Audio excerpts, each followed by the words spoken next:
Hey y'all, Vanessa Hogle here. I decided that I was going to go ahead and do a video from a YouTube channel on how to read tarot cards and get a little bit more involved than I have before. And I know it's something that really interests people, and I guess it seems so mysterious that they're almost afraid to try it. And you know what? No. Get out there and try it. You got to try this stuff out and see if it even suits you. Okay? First order of business is to understand that tarot really is another form of divination.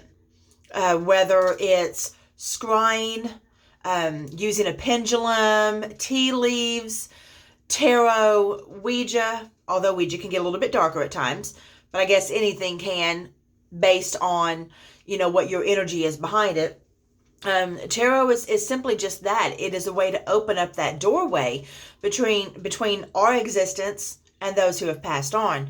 And the tarot deck that I use is your standard Rider-Waite deck. I've said that many times. Like I said, nothing fancy with these beauts, okay? They are just your regular, simple, nothing too elaborate tarot deck. And they are my go-to deck. They're my favorite. Part of that is a personal reason. I know me. And I know I get distracted by pretty shiny and sparkly things. So for me to keep it as simple and as basic as I possibly can only works for the better for my client. Okay? Let's talk about first the four main suits in a tarot deck. And they're really very simple. You have your cups right here. This is one of the cups cards. Each of these will be a single card from that particular suit.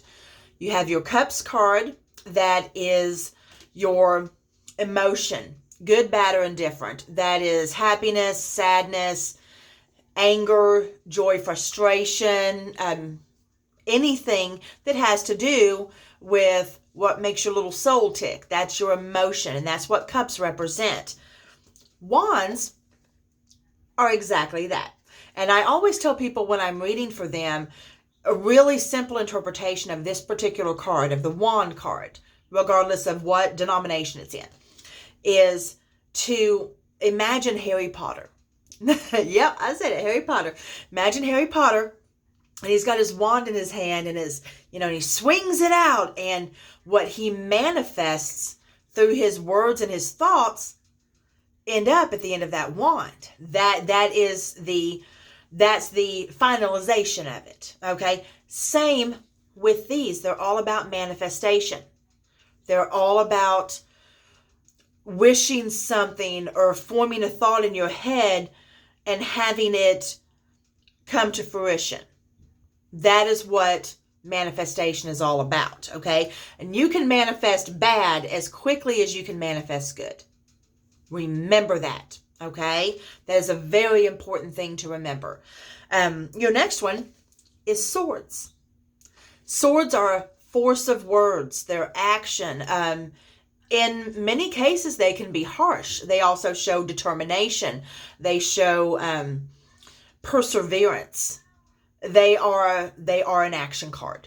That is what they are, whether it's verbal or otherwise. That is what your sword is. And there's a very specific reason it's sharp and pointy. It gets where it needs to get. Okay? Remember that. Your next card is Pentacles. Pentacles are, easiest way to put it is they are the representation of all things tangible. That is your health and your finances, things that you can hold in your hand, things that you can feel with your body. And I don't mean it on an emotional level. They are the substance, and that's what Pentacles are. A Pentacles card can represent solely finances. It can represent solely health, or it can represent a combination of the two. And this is where tarot can get tricky, and where you really have to learn to listen to yourself. Is if you're not using the book, which I haven't done in years. I couldn't even tell you where a tarot book is from any of my decks. I have no idea. Matter of fact, I think I lost it 3 moves ago, okay? If I'm being completely honest on what I think I remember. But tarot, you have to listen to yourself, but you have to keep your personal opinion out of it. That is a whole lot easier said than done, especially if you're reading for somebody that you know. And you have to think about that. If you're reading for somebody that you know, you might be inclined to sugarcoat a reading. You might be inclined to maybe soft serve it just a touch if the news is bad. And I understand that. I really do. I get it. But you're doing a disservice, not only to yourself and your abilities, but to your client. They come to you because they need help. It's that simple. So sometimes the way we have to give help isn't pretty. And that's okay. You know, I mean, there are plenty of people out there that have to give bad news all day long, you know, and I feel for them because I get it. I've been on the giving end and the receiving end of that. So I completely understand. But you have to be able to look at the cards and take your first impression of it and describe it in a way that is understandable to the person that you're trying to give the message to. That is really hard because a lot of times what happens is, okay, I read cards very differently than other people do. I don't do your standard Celtic Cross reading. I don't do that. That is fine for anybody else who wants to. More power to them. It does not work for me, okay? The way I read is it's a voodoo reading. And I learned it in New Orleans. And I use, excuse me, I had to burp. I use 9 cards. I pull them. They're face down. I don't look at them before I talk to the client.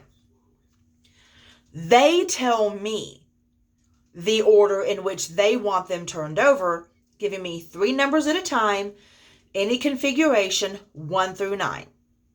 So like 972, 546, 138. Okay, I'm just going off the top of my head there. And like I said, they can only be used once. What I will do is I will read those 3 cards. Then I will read the next 3 that they give me. Then I will read the last 3 that they give me. So I only have to focus on those first 3 cards. So for me, that makes it much more comfortable to decipher whatever message it is that I am intended to give. I'm able to look at those 3 and say, okay, I hear this one. I know what it's trying to tell me. And this is the route it's going because of the next card that came with it. And that's the route that it ended up at based on the 3rd card that came with it. So it helps me put it together for them in a way that is easier to understand. I'm not placating. I'm not sugarcoating. But I can't give them every single image in my head the second it comes and expect them to understand what I'm saying. It gives me a little bit of time to be able to put it together. A big, big, big rule of mine. Ask anybody I've read for. My client, aside from giving me the numbers, is not allowed to speak until I have read all 9 cards. I will not alter from that. I will stop a reading. I will do that because I don't want to cheat. Plain and simple. I have watched people reading at psychic fairs sitting next to me cheat. I've seen it happen. I've seen it happen, with people doing public readings. I've seen it. And I refuse to participate. I won't be a party to that. So the only way, aside from my morals and ethics, to keep myself in check is to make sure that not only are they not allowed to speak, but I'm not allowed to ask them any questions. They get the reading I give. And at the end of that reading, I will ask them a very simple question. And that is, does that make sense to you? And 9.9% of the time, 9.9 out of 10, we'll put it that way, not 9.9%. Basically, 99.9% of the time, what I've heard from every single client is, that makes total sense. That's not tooting my own horn. What I'm trying to do is let you know that if I wavered from the way I do this, if I allowed them to speak, if I asked them questions, even little questions, I could inadvertently alter the entire reading based on what they say. That is a disservice. That is a huge disservice. They're coming to me and they're paying me because they trust me.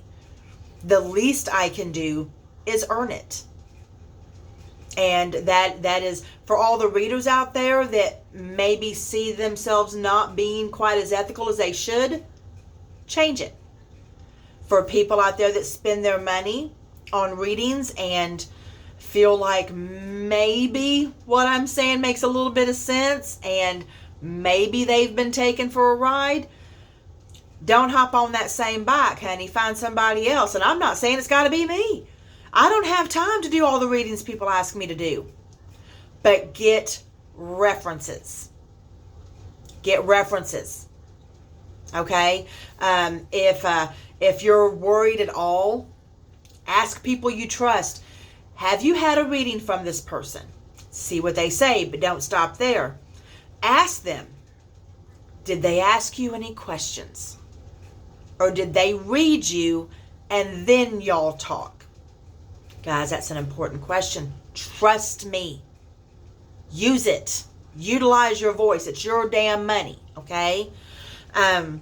The other thing, when it comes to these particular types of cards, with the Rider-Waite deck, to me, it seems to be a little bit more universal based on religious affiliation that I read for, gender that I read for, and you wouldn't think this matters. You really wouldn't. But race that I read for, age that I read for, it tends to kind of hold all of them to the same standard. It doesn't gear more towards one or the other. Again, I'm not pushing the Rider-Waite deck down your throat, but I am telling you, it's worth it. It's worth it. It's a wonderful starter deck. And if you're anything like me, you'll keep starting with it. This is my 5th Rider-Waite deck.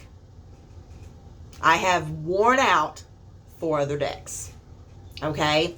Worn plumb out. And, I mean, I guess that makes sense. I mean, in the last, good night, in the last 4 years alone, I've done over 9,000 readings. And keep in mind, the majority of those were free. Okay? So before you think I'm some rich person, scratch that. The other thing, let's talk about Major Arcana cards. Here's one of my favorite ones. There is Strength right there. Major Arcana cards, the way I explain it to my clients is, that is, in my opinion, based on how I read, the powers that be, your angels, your guides, your deceased loved ones, whomever it is that is out there in the beyond that is looking out for you, that is them coming through. And in many, many, many ways, they will strengthen the other cards that they come with. If they're before, between, or after a set of 3 cards that I read, they will have a very, very, very serious effect on it, because the entire perception will change. It's not as if 3 regular cards are dictating a reading. At that point in time, it's as if a voice is coming down from, for lack of a better word, the heavens, the atmosphere, whatever you want to call it, and saying, I'm telling you this. Please listen. As the Lovers. When that one pops up, you immediately want to think, oh, it's romance, right? it's romance, it's love, a little bit of sexiness there. That is not always the case. Remember, love is shared with many individuals. Same sex, different ages, friendships. It can be any number of things. Love for your fellow man, love for somebody, on a soul level, if not a sexual level, that's going to come into your life. It's all these different things that they can mean. So when you immediately see one of those cards, don't automatically assume that it is exactly what it appears. Read the cards that are with it. Listen to yourself. Listen, okay?